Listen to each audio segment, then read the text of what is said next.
What's up, Internet? This is Rambling Josh, and you're watching another episode of Let's Play Ogre Battle 64. Today we continue fighting our way up the long, narrow pathway to the fair heights. So, what I'm going to do here now is, Mylene, you're like ridiculously far ahead of everyone else, so you go home, and Fidach, you can come on up here. And we could use a little bit of work. 19,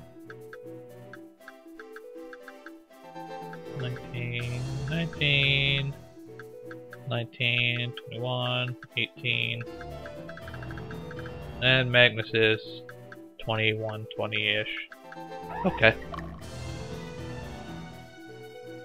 So take Tyler, and you go after this Freya, and Orwell, you just go in this direction and kill stuff. Orwell doesn't really need work himself, but I do want to continue leveling Meridia up because she is a little bit behind.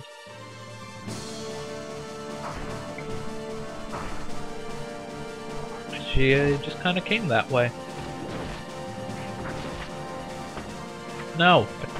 Stupid Magnus. Attack the weak one. Oh no, it's not wind shot! I can't deal with 12 damage.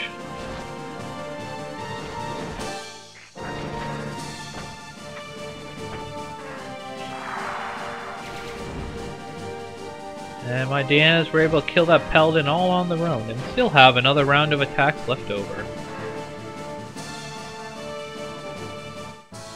Oh yes, Dianas are good.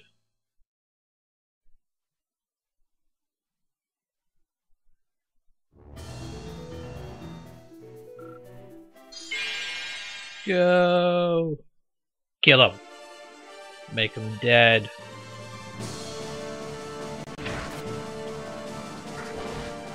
Aw. Just don't miss. I want to see how much damage you would do with your procs.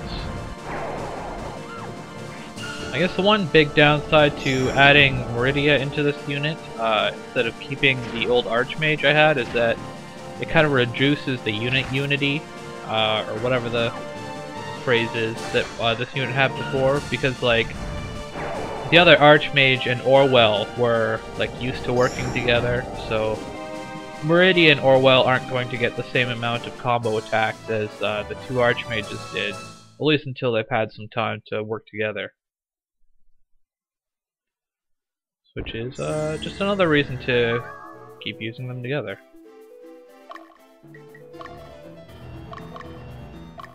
Although I do want to make sure that Orwell does not get over level, because that's just not my goal. I feel like that needs some new claw weapons. I've been using those same Twelno whatever thingers forever.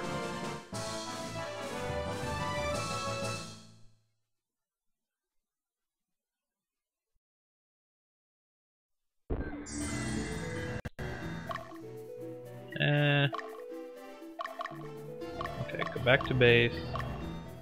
Let's see. This place is lawful. This place is neutral.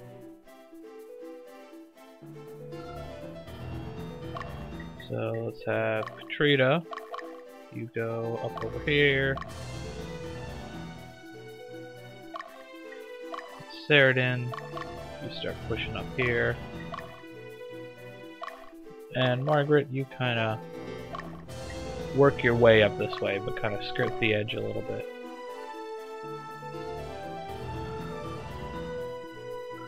Oop. Well, Tyler was just a little bit too eager. Well, not too eager, but I was trying to withdraw my Seraphina unit thingy. But no, Tyler just had to get into combat.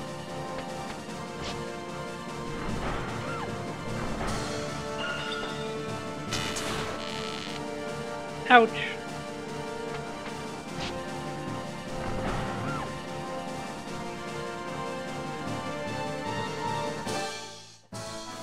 can definitely feel that these guys are a little bit behind. I think at this point of the game, honestly, they're kind of past their prime, to be honest. Glaive of Champion. That's a nice two-handed sword for my sword masters. When I get a chance to equip it, of course. Actually, on that note, there's one thing that I forgot to point out that isn't particularly important, but I want to point it out anyways. At one point, I found a... where'd you go? Yamagi-yu off of an enemy somewhere in one of the missions, but it's not a very good weapon. It's weaker than the Claymore, so it's not worth using. Glaive of Champion is pretty good though. Now what do I want to do? I'll use Altar of Resurrection on this Lytle. Okay. Poor Lytle. Actually, one thing that I don't think I've mentioned up to this point that I'm pretty sure you can do is if you have champion statuettes lying around, I'm pretty sure if you use that on a dead character, they'll actually come back to life. I don't think they go back up to full health like if you use an Altar of Resurrection, but it's a nice way to save some money if you're super uptight about that. How? Lay off, man. I may be a demon dog from hell, but that doesn't mean you have to hurt me so much.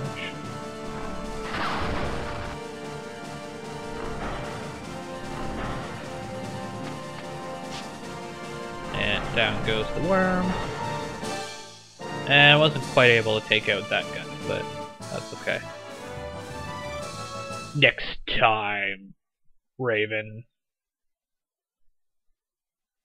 That is a raven, right? Oh, he's running away. Okay, Tyler. You took a bit of a beating. You just go back home. Let's see. Katrina, your turn. You should be able to finish these guys off. Well, I guess the raven did heal, so... But still, you should be able to finish these guys off.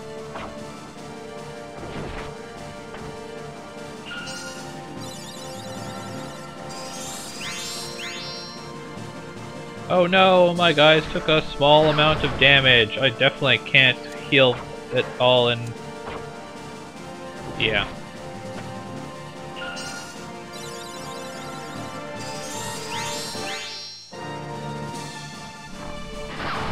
Ouch, the fire breath. It burns.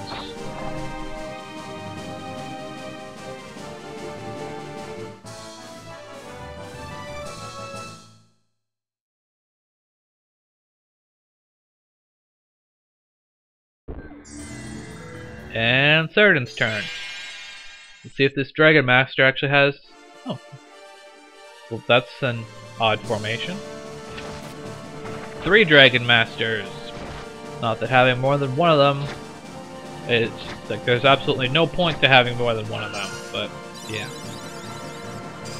And the dragon in the back there is a Quetzalcoatl, which is the master version of a Thunder Dragon. They're Radiant Gale, that inflicts paralysis. Which is rather annoying, but not the end of the world. Let's go ahead and use a head draw. Let's go with Earth. That should do some good damage against the... Wow, that's a terrible thing. Do you really have to do... not have... 5 health? Really?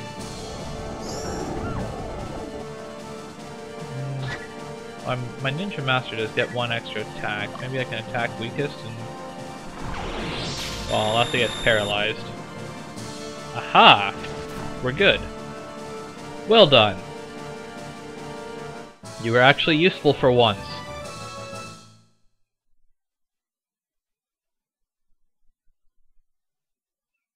I just realized that I'm still using a Valkyrie by scene 21. A level 20 Valkyrie is kind of pathetic, I gotta say.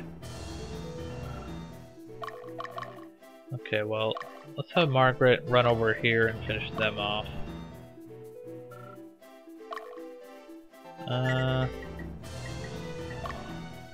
Fidach. Start marching. And Saradin, I'll let you get a little bit closer. Okay, Mylene's got plenty of experience, so she's just gonna hold down the fort for now.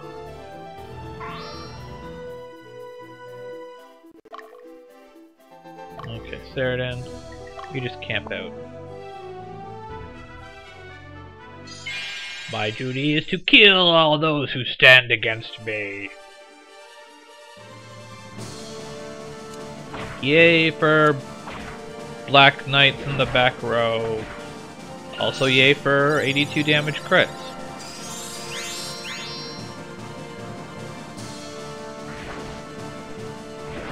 Lol, Knights.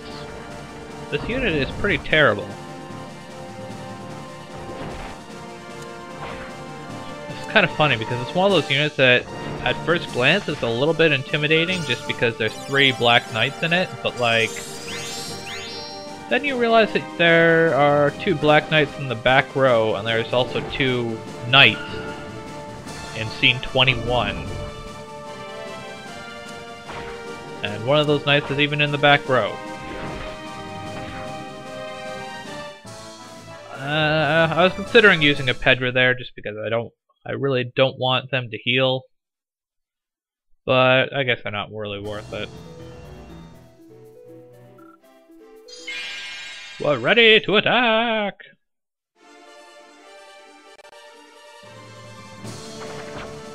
Your dragon and your leader are dead. What will you do now, little dragon masters? 19 damage, that's what they're gonna do.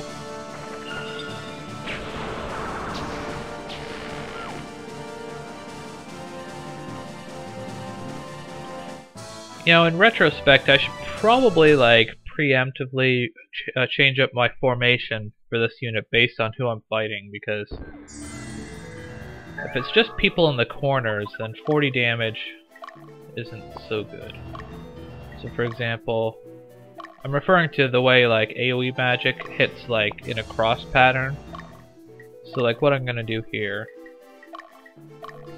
is switch her up. Well, whatever. It doesn't matter for one guy.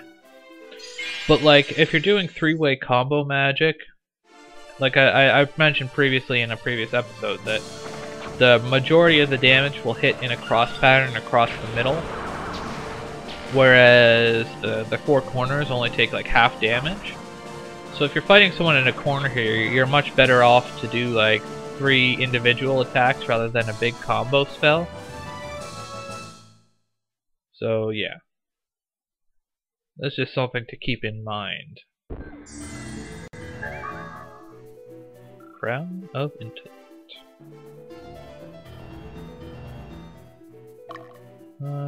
Actually, he's not very fatigued at all. I kind of thought that he would be. Liberation! And let's also send Magnus up this way.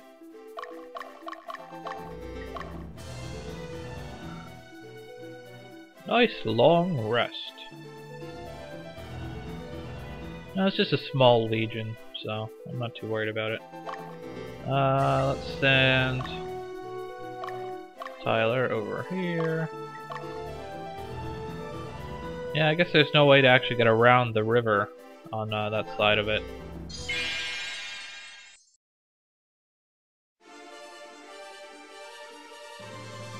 That's a lovely unit you have there. Let's kill it.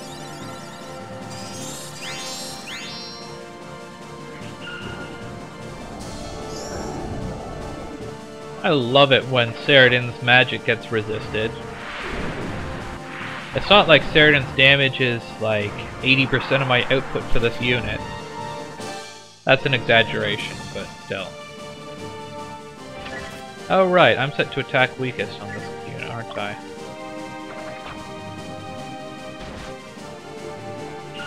And unfortunately, changing my order means I went from being able to use a Pedra to not being able to use a Pedra. But it's all good.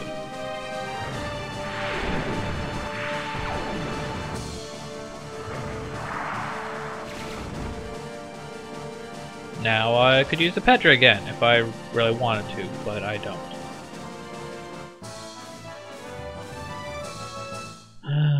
Eventually this unit will stop sucking.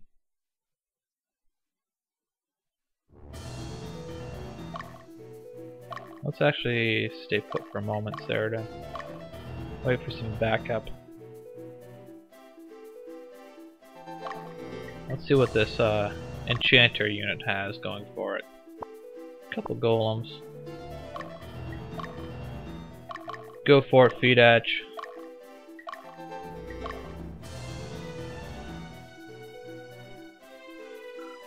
Preparing for combat! I love it when the leader is not concealed behind the golems. It makes my life so much easier. Yay! 8 damage!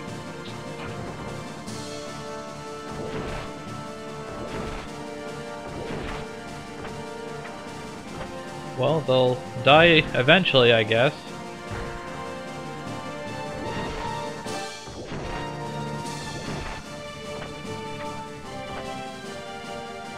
At least by this point in the game, I get plenty of attacks, so I don't have to engage an enemy unit quite so many times in order to wear them down.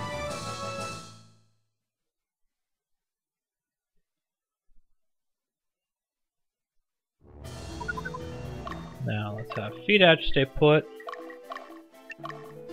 and have Saradin go after the stronghold.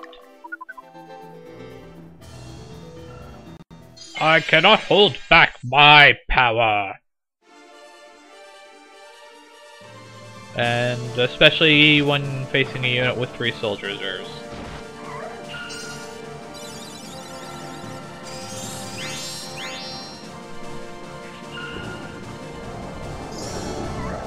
Yay! Resisted magic. You know, Centurions are really proving to be really annoying in this playthrough. Which is kind of odd, because, I mean, it's not like they're very good. It's more like I'm just getting kind of unlucky.